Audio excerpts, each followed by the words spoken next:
All right, so we are joined by Kendra Tate, the founder of TBK Collaborations there in Atlanta, Georgia, from Hattiesburg, Mississippi, graduate like me from the University of Southern Mississippi.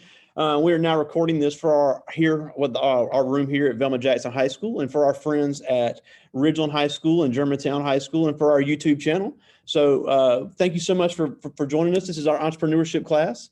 And we've looked at some of the work you've done with logos and photography and getting social media content out and working one-on-one with entrepreneurs that may not have experience in that. So tell us a little bit how you got into this and what all it is you do there in the ATL. Yes, so I actually work in Mississippi. So I'm from Mississippi. Okay. But I kind of started on an accident. I I was always a creative. I started taking pictures and drawing and things in high school. And gradually it's just something that I did on the side. My actual degree is in child and family studies. So I had a career in social services before I started marketing. Wow. So with TBK collaborations, we looked at some of your work. So what is your process and how do you determine what you're going to create for a client? Obviously, they're going to tell you that they're going to give you an idea because it's going to be based on what type of business it is, what their budget is, who they're selling to. And some of them are very impressive. And, the bunch I have here with me, they were really impressed. So what is your process and why is this so needed for small business owners across the country? So my process is a bit chaotic. I basically take the idea and I come up with a few scenarios and I present them to my client, and usually I just kind of go with them. I create all of them usually, and I do the full process. So I don't really have an order. I just kind of work with what I have and make something happen, literally. But it's important for small business owners because social media is huge for influencers, marketers, business owners, whoever is using it, it works. And so now that I work, so my full-time job is actually in social media, and I work with companies in-house. So I freelance and I work in-house with companies, and it's the same thing. So they're looking for those people who can create content, who can film, who can come up with fresh ideas, who can create something out of nothing, basically. And it's only a special group of people who can do that, usually. And so that's kind of how I fell into it. So even if you're an influencer or if you are someone who wants to work full-time and don't want to freelance or on your own business, there's a need for it. Yeah, and I think it's a lot harder than people realize because it's so important. And in your article, you talked about you meet so many business owners that don't want to fool with it because they think it's too hard, they don't understand it, or they don't know how to do it. But it's so important because you can have a great, and we talked about this with another guest. You can have a great concept, you can have a great product, you could be a great salesperson, but if you can't get your name out there, it's not going to do any good to have any of that. Exactly. Marketing is everything. And my background being in psychology, therapy, and things like that, I always say it's basically psychology. You're getting to know people, you're getting to know your audience, you're getting to know who you want to target, what you're trying to sell. Because you create a product, you need to be able to figure out who's going to buy it. And that's just not you presenting it outside and someone's like, oh, what's this? It's not even that simple. But knowing those little things and being able to connect with people is where those content creators come in, the people who do TikToks, the people who take photos and videography and all of that thing. So that's how that connects usually, and just finding those special group of people who can help you with that. Yeah, and one thing you do is you're a business to business. I just said business 3 times, but there's more and more need for that because what we've talked about in here, all these students have come up with original business concepts, and you can have a great concept, but if you don't know how to do something, you can't it's tough to train yourself overnight if that's not your background. So these business to business companies are becoming more and more popular and more affordable because it's a lot easier to hire someone like you instead of hire a huge company or hire someone that is a freelance accountant or things like that. So why are we seeing more of these business to business companies popping up? One, I would say budget is a huge thing. My last job, so I was hired as an employee, and as of now, even though I left that job over a month ago, I'm still contracting with that job as a freelancer. But they hired an employee for the role, which was me, and they create a budget for it, yes, but usually their budget is thousands and thousands of dollars. You can probably save money for the same thing from a business standpoint if you just hire a freelancer. And I end up doing both for that one job. And so I left that job and actually went to another company, and I am an employee there, but I'm still contracting with my job. Yeah. And so I would say it budget wise, it's an easy choice sometimes versus hiring someone. You don't always need content. You may not always want it for social media. It just really depends on your goals. But business to business is just simpler. It's a lot easier. And once you find that person, you can continue working with them however often you need to. So you can build that long-standing relationship with them and still get the quality that you're looking for without constantly shelling out money every month to an employee. Yeah. So that's one side of it. Yeah. And there's also, and like you also said, there's always going to be a need for it. Yeah.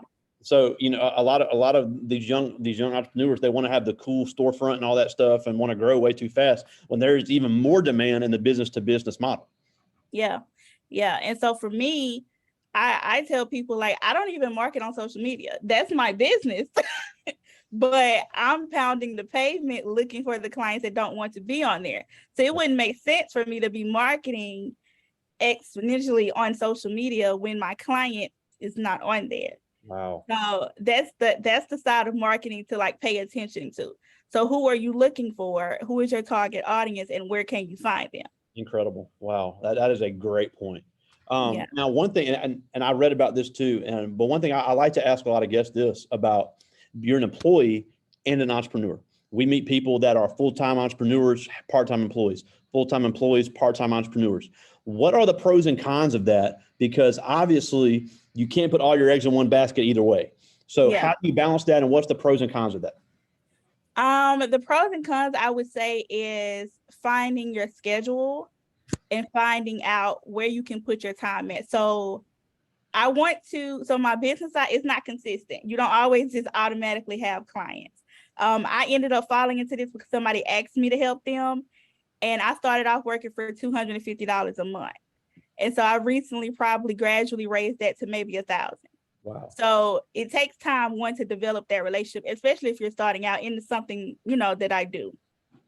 For me now, I'm able to kind of do a little bit more for my business because my job is a lot more flexible. So I work from home most of the time. I work from home most of the week.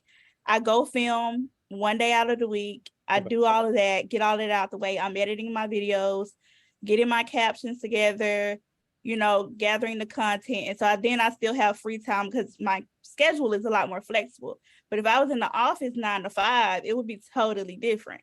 I wouldn't have that time to just work on my business and put as much time in the projects. So I will say with freelancing and just having your own business, you just have that freedom, but it's not really freedom. Yeah. You're still working. You're still trying to meet these goals. You still have to pay taxes. You still have to have money. You still have to figure out how to survive. And so, yes, you may make $1,000, but half of that is taxes. So you only got 500, maybe 200. So it's just some things to think about, which is why I still do both. And I'm not rushing into full-time entrepreneurship. I'm in the place where I'm gathering a lot of information. So I chose to work in the field so I could get all of the knowledge that I can to grow my business later on down the line.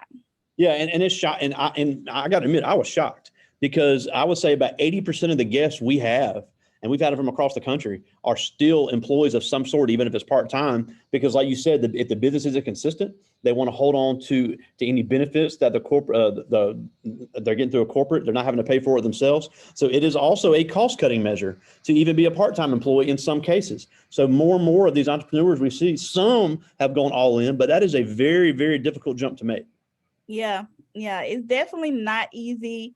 And if you are not ready, I don't suggest it. But it's knowing what you want to do. It's knowing, how you can balance that, because it takes time depending on what you're doing. I mean, and I would say like people who own stores and have inventory and things like that, that's a whole different ball game. And it takes so much time to keep up with that, so much time to have your record right, so much time to keep your paperwork in order. And that's just, you knowing what you can handle as a person. And then if you want to do that, definitely go for it, but be ready for it.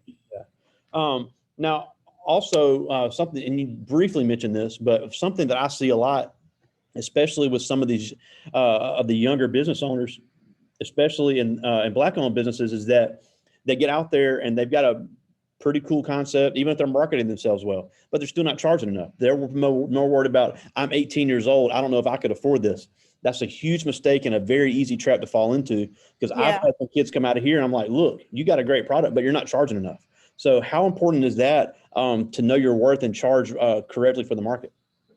So when you have to kind of think about pricing, it goes back to your audience, right? So how much that's why you need to know how much your audience is making.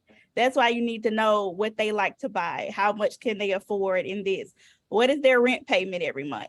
Because if you have a $400 product and you're marketing to people who make $2,000 a month and they pay $1,200 of that in rent, no, they're not gonna buy that product. They might save for it, but you marketing to them for like a consistent type of living is not gonna work. So kind of being aware what your product is, knowing how much you want to charge for it, and who you want to target. So I would say that it kind of plays off of each other, and you can't be scared to charge. So yes, you can put a price on anything. You can put a price on anything, but you really need to know who you're going to target to actually get them to buy it. And then you need to know how to market that, how you need to express the words, the descriptions, how you need to create the visuals. I mean, there's a difference between Walmart and Target, and everybody knows Target is always the fancier place, but it has a different vibe. Yeah. For a reason. They brand it a certain way. That's why they get to add on $2 or $3 to products, because it's not the same vibe. So you can go in Walmart, do whatever. And so it just comes down to the creative part of it, basically. So when you're branding and marketing, your pricing kind of does affect that. So I would say, but as far as if you have a service like business to business, like I do, charging your worth it's a concept that you have to know who you're talking to.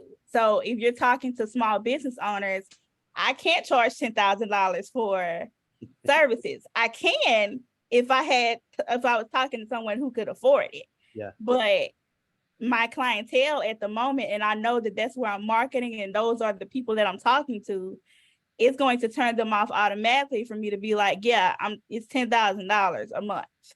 Yeah. Because it's per month. And so it's just knowing that, but you can charge your words. You just need to be ready to cultivate the audience that you want and know how to speak to them.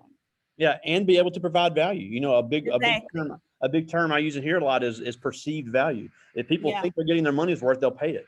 And then I even go as far to say, if you can answer these two questions, if people will buy it, you need to sell it, and if people will pay it, you need to charge it.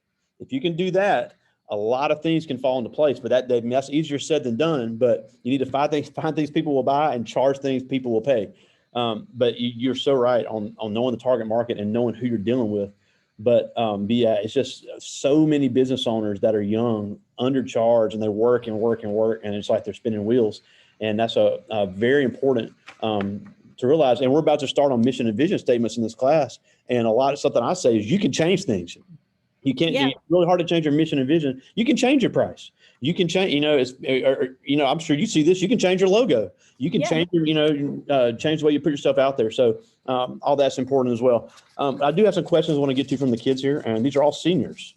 Yeah. This is Brian Perry, and he asked, "How long did it take for your business to see progress?" I would say 6-ish months. So, like I was saying earlier about marketing, a lot of my clients ended up coming from word of mouth. And I do projects here and there. Then I have some monthly clients. I have some that do 3 months. have some that do 6 months. I've had one for over a year. And like I said, I started out with her for $250. And I was doing a lot of stuff. I do video, I will film, I will take photos, I'm doing copywriting, I'm doing a number of different services that I could charge a lot of amount for, but at the time it wasn't something that I was interested in. So I didn't even know I wanted to do that. So I would say about 6 months, but within that 6 months, I was aware of what skills I was building. So paying attention to how much you're learning, how many things you're improving in your business, it'll kind of help you see progress financially and business wise. Yeah, and that also gives you samples. I know you have your portfolio online, but that gives you even if you're working for not very much at the beginning, it's something you can show a client to say, here's what I can do. Yeah. Now this is based on the photography, and this is a great question. This is a Marion Bolden, and he asked, if I wanted to get into photography, what would be the best type of camera to start with? I started with a Canon T7 camera. It was like $600. But the trick that I learned was to upgrade your lens. So I had the T7, but I got the 50 millimeter 1.4 lens. And that kind of helped me take better photos. I recently upgraded to the Canon R with a 24 to 105 millimeter lens. It was the L series lens. And so that was sort of a big upgrade for a business. But if you're starting out, I do recommend that camera. So the Canon T7 and the 50 millimeter 1.4 lens. Okay. This is Justin Clerk, and he asked, have you ever had any bad experiences on your social media content? Yes. And I would say it's some of the clients that I work with. Wow. And not in a bad way, but it goes back to what someone wants. So if you're doing something like what I do, and you're trying to figure out what a client wants, they can't macromanage the creative process.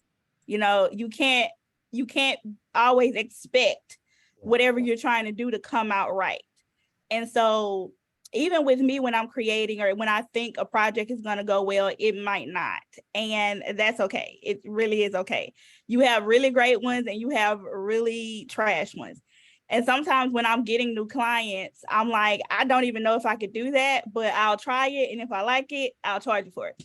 So that's my rule of thumb. All right, this is Miles Woodard, and he asked, if I wanted to get into content creation, what would be some best tips for me to start? Get your phone and just start. That's it. I would start something easy. I would start getting comfortable in front of a camera. And that's not even something I've mastered yet, but getting comfortable in front of the camera, just filming yourself. I'm actually filming myself right now while I'm doing this, and that's content. And so I'm not even looking at my camera, but it's over here in the corner recording me, and I'll make that into a video. And so you can do simple things. You just kind of have to be creative with it, but I would say just start getting comfortable in front of the camera. Yeah, and I think even as an employee, that's very important as well, because anytime you're selling anything, you're going to have to be able to speak. And these kids get so sick of me making them speak in front of people, but it's such an important skill to master. It's just that cannot be emphasized enough. This is Octavia Johnson, and she has two questions, and both of these are great. The first one, she asked, what are the most important habits to being a successful entrepreneur? Time management. Organization is one of them. It doesn't have to be type A, but you need to have some sort of system somewhere. Write something down. I would say waking up early. I feel like it's a little cliche. I did not wake up early. I only woke up early because I had to go to work at 8. Right. I'm a night owl, so I'm usually working from 12 a.m. to 6 o'clock in the morning, whatever. But I would say eat right, eat. But those three are my top 3. Yeah. And then she also asked, what is a typical day like for you as an entrepreneur? A typical day for me is more so work related. So I get up, I go to work, or I start my day at work. And sometimes in between then I'm doing my project. So I might be working on a client website or something like that. Usually I wake up and get right into it. I do my little thing, brush my teeth, all of that, but I get right into it. Ideally, I would like to have a little bit more of a system and a plan. So maybe eat breakfast first. I don't know, pray. Do a couple of things before I get into work. But a typical day, once I start and then I finish, and that's it. That's it. But I wouldn't suggest that. Don't do that. Yeah. Well, again, Kendra Tate, we're almost out of time. We thank you so much for joining us. But I just got one more question for before we go. Is that obviously you're a young Black business owner in America, which is going to have plenty of obstacles in itself.